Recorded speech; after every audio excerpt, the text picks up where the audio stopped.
Hello everyone, and welcome back to the last report for Century of Economy 2019.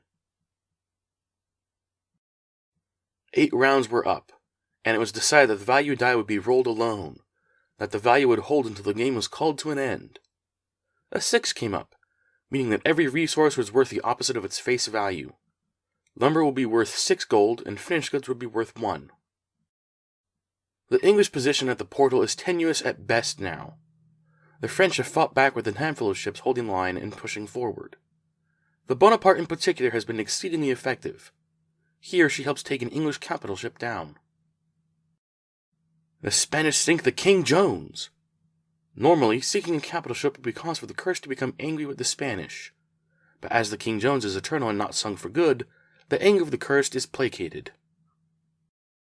Kalima surfaces and smashes into the Dark Fox, firing all of his cannons. The minuscule American ship stood no chance against the far larger Baraki. Several home island raiders have docked at the American home island. The Americans can only look on as they repair their last ships for a final stand. The pirates finally delivered on their word, with Calypso creating a whirlpool for the Lady Provost, thus enabling her to escape French waters and return to English territory. Furthering their assistance to the English, Thok moves the whirlpool by the eastern portal close to the English home island. The pirates got the stolen loot from the Americans' home, close to 250 gold, and they spent all of it on their last launch of the game. The Prussian Crown with the captain, helmsman, and cannoneer. The Akua Lapua with Captain Villanueva, captain and helmsman. The Deliverance with Hakan, a captain and helmsman. The Selkie with captain, helmsman, and fireshot. The Recreant with captain, helmsman, and cannoneer. The Pioneer, also with captain, helmsman, and cannoneer. The Accused, with captain, helmsman, cannoneer, and exploding shot. The Silver Dagger with captain, helmsman, and cannoneer. The Belladonna with captain and helmsman. The Gilded Monkey with captain and helmsman. The Electric Eel with captain and helmsman. And the Sea Nymph with captain and helmsman. The English managed to get the Lady Provost home, and, like the pirates, spent most of their stolen loot to launch at the end of their turn. HMS Pacificum, with captain, helmsman, cannoneer, musketeer, firepot specialist, and oarsman. HMS Talon, with captain, Sir Rupert Hargreaves, helmsman, musketeer, and oarsman. HMS York, with captain, cannoneer, musketeer, and oarsman. HMS Gargantuan, with captain, helmsman, cannoneer, musketeer, firepot specialist, and oarsman. HMS Ajax, with captain, helmsman, cannoneer, musketeer, and oarsman.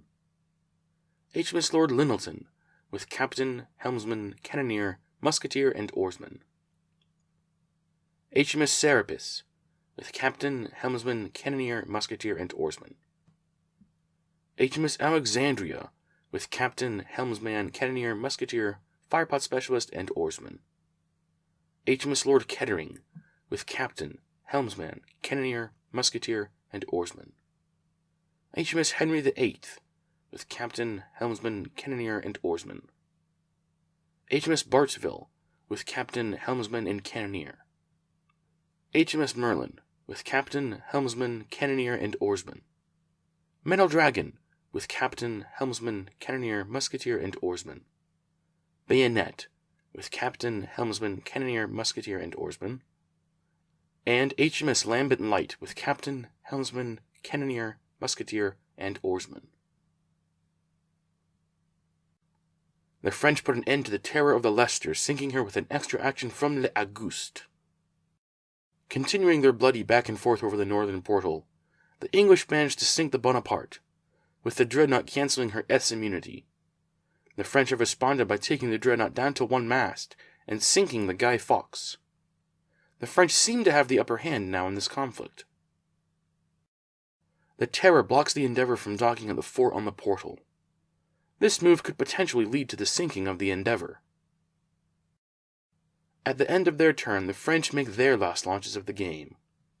The Fitu, with linked Lady Roymata, with helmsman and oarsman. La Vicomte, with captain, helmsman, and oarsman. and the Fille du Faudre with captain, helmsman, and oarsman. The massive ice floe moves once again, and once again slams into the Kursk, resulting in a handful of lost masts.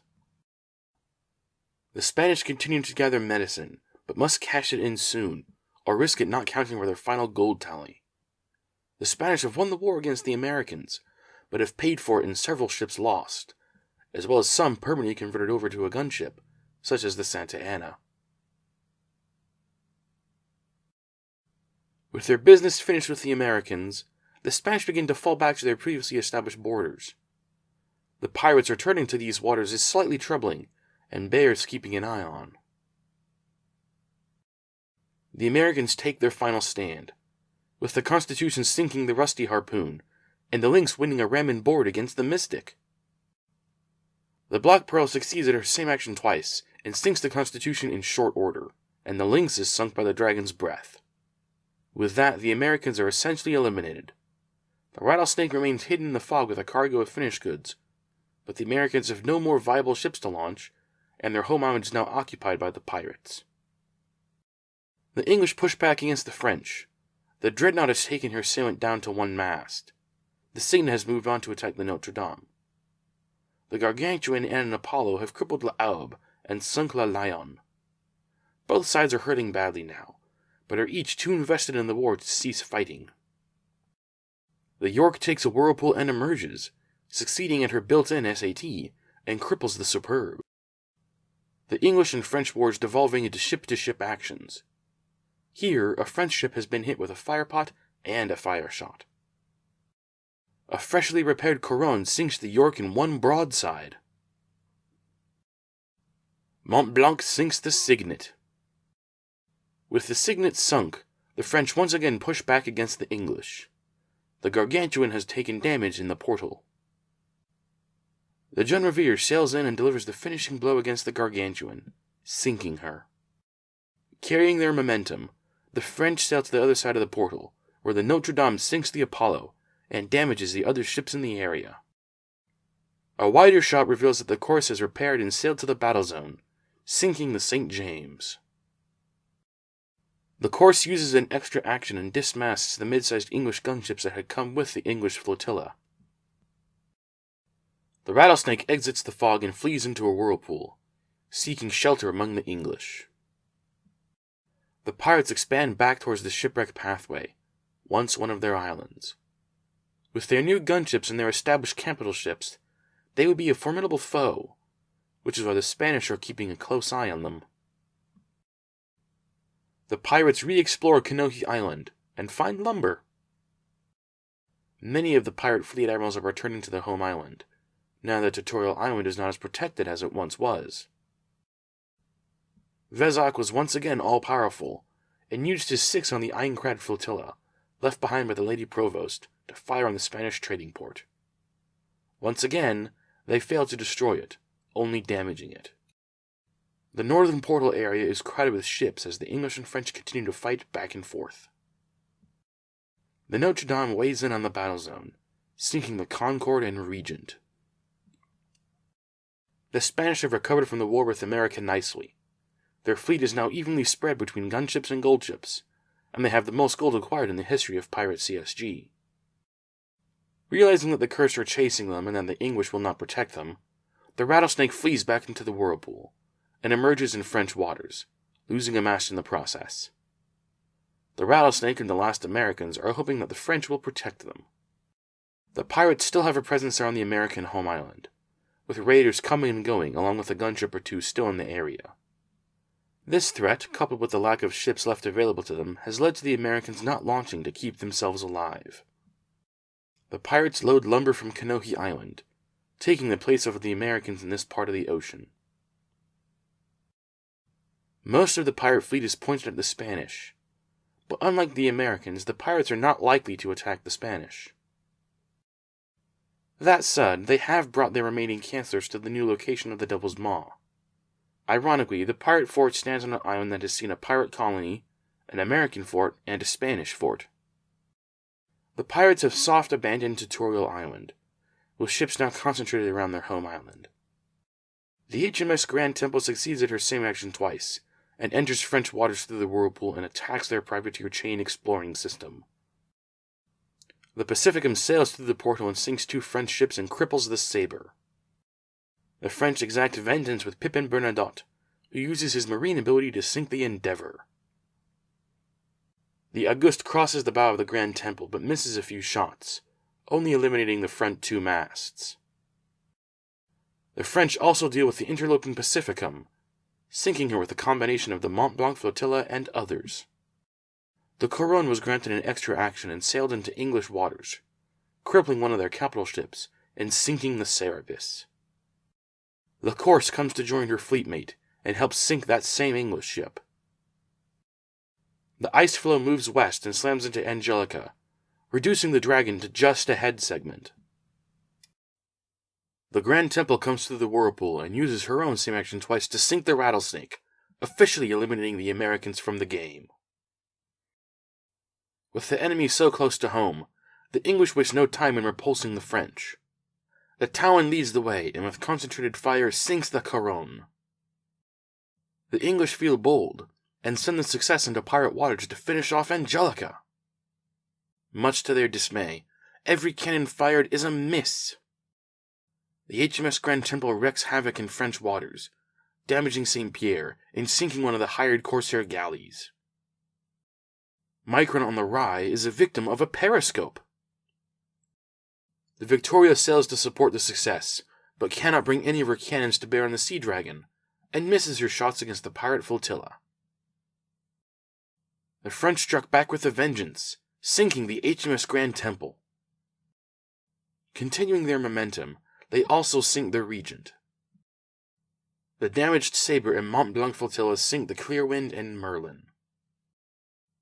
The Notre Dame follows the Legacy through the portal and takes her down to 1 mast standing. The French bring some of their considerable firepower to bear, with the Argonaut and the Peak delivering the final shots to sink the Legacy.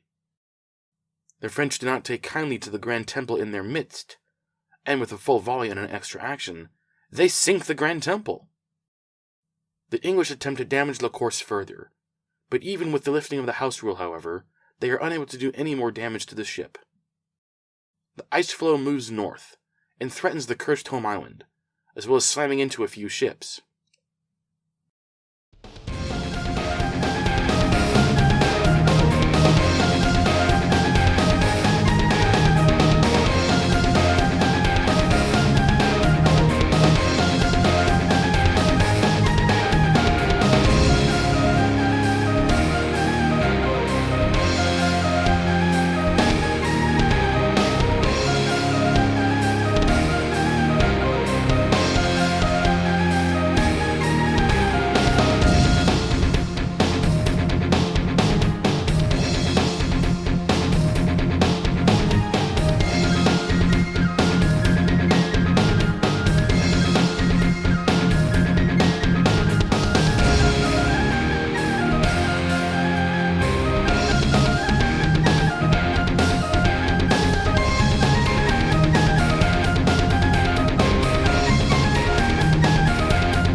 And with that, the game was called to a close.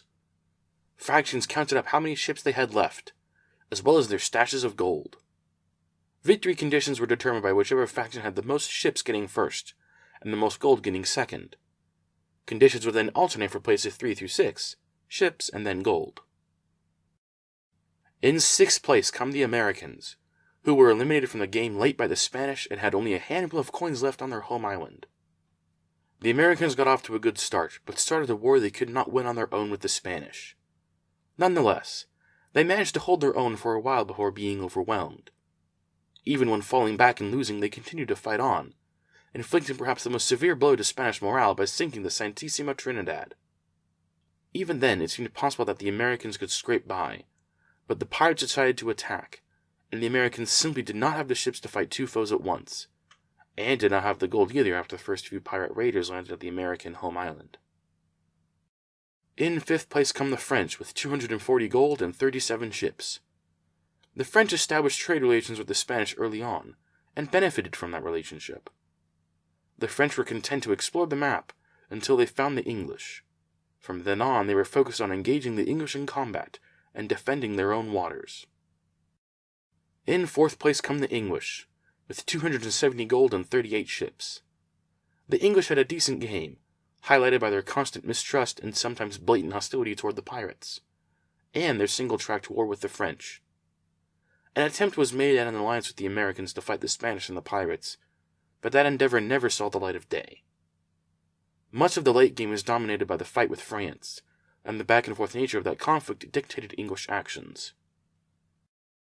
In 3rd place are the pirates, with 63 ships and less than 30 gold. The pirates stuck to themselves mostly, not engaging in any prolonged or drawn-out war. They were the first faction to explore Voyanui, and dominated that area for the entire game, until Voyanui sank. They were the only faction to build a military port on Tutorial Island in the mouth of Voyanui Bay, giving them an impressive stronghold that no one challenged. Their attempted raid on the French was repelled, but their raid on the Americans was more successful than they could have hoped, netting them well over 200 gold and funding their last launch of the game. In 2nd place come the Spanish, with 60 ships and well over 7,000 gold. The Spanish acquired more gold than any other faction in this year's game, and did it quicker than anyone else. Their twin cargo master crew and numerous gold runners allowed them to gather and cash in huge amounts of resources. They were only ever challenged by the Americans in combat, and eventually won out against them. However, it took far longer than the Spanish had expected, and cost far more in terms of gold and ships than they had expected as well. They did not lose any key battles, but did have their morale shaken quite a few times, especially when the Santísima Trinidad was sunk, as well as losing all 3 of the 10-mast ships they had hired. In 1st place, with the first ever back-to-back winner, is the Cursed, with 70 ships and 10 gold. The Cursed were shut out of resources early in the game, and came to rely on gold deposits on Voyanui and the goodwill of the pirates to survive. Their big comeback was possible because of the hidden trove UT, which was worth 2 times the total number of ships in play. That gave them slightly over 200 gold to work with when they cashed it in. They also aggressively went after the super gold that could be found on shipwrecks late in the game. The Cursed never were in direct combat with any faction, choosing to isolate themselves and wait out the storm as the other factions fought. As their battle fleet grew, no faction wanted to challenge them, for fear of the firepower and other things that the Cursed could bring to bear against them. So concludes the 4th annual Century of Economy. This year's game was entertaining and fun to play, but could have looked very different if not for a few key ifs. If the English had entered into the war against the Spanish with the Americans. If the Americans could have succeeded at their goal of uniting the other factions, mostly the English and French, against the Spanish and the pirates/Cursed. If the Cursed or pirates had decided to openly engage in combat, either with each other or with one of the other factions. So many possibilities, but none of them came to light, mainly due to the non-combative stance of the Cursed and the pirates, and the one-tracked mind of the English and French. For the first time for one of my summer games, I did a point and ship count. On July 17th, the total points in play was 5,651, with 291 ships in play, making this summer's game the second largest game ever played, coming second to the epic Command the Oceans played by A7X Fan Ban. It is unlikely that that game will ever be dethroned from its number 1 spot, but I am eagerly looking forward to the opportunity to break my own record next summer, where we will celebrate the 5-year anniversary of Century of Economy. In the meantime, however, some more Pirates games will be on the way, along with some other stuff that I've got in mind. So if you want to see what I do next, make sure you're subscribed. If you liked what you saw, hit that like button. Thank you all so much for watching, and I'll see you all next time.